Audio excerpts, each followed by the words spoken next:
শ্যামসুন্দর ব্লগে রাজস্থান ট্যুরে বিকানির শহরে আপনাদের স্বাগত জানাই।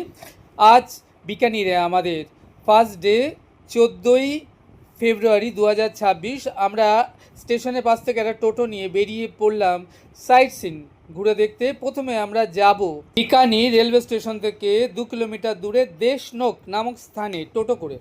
ভাড়া পড়বে জনপ্রতি 20 টাকা করে। 40 টাকায় আমরা টোটো নিয়ে নিলাম এবং সেখান থেকে বাসে করে 40 কিলোমিটার দূরে আমরা যাব বিকানির বিখ্যাত কার্নি মাতা মন্দির। আমাকে দেখছেন, আমি শ্যামসুন্দর। এখন চলেছি বাসে করে দেশনোক টু কার্নি মাতা টেম্পল।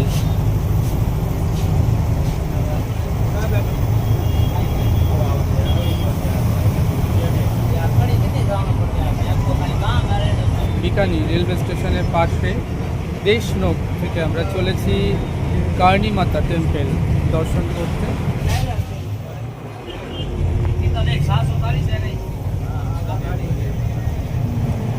আজ 14ই ফেব্রুয়ারি শনিবার 2026। আমাকে দেখছেন, আমি শ্যামসুন্দর। এখন চলে এসেছি রাজস্থান ট্যুরে। তো আজ সকালেই কলকাতা থেকে হাওড়া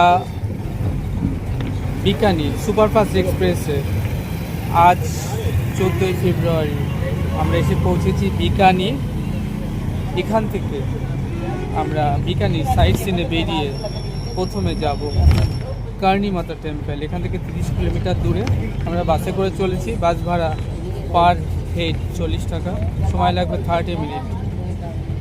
আমরা ওখান থেকে যাব জুনাগড় ফোর্ট, লালগড় প্যালেস এবং Bikaner sightseeing. Next day আমরা বিকানির সাইট সিন করবো আরও সেরে আমরা ওখান থেকে রাত 11:30 নীলান এক্সপ্রেস ধরে আমরা যাব জয়সালমীর উদ্দেশ্যে এবং পৌঁছাবো পরের দিন 16 তারিখ মর্নিংয়ে জয়সালমীর। এখন দেখছেন আমরা বাসে বসে আছি, চলেছি বিকানির দেশনোক থেকে কার্নি মাতা টেম্পল দর্শনের উদ্দেশ্যে।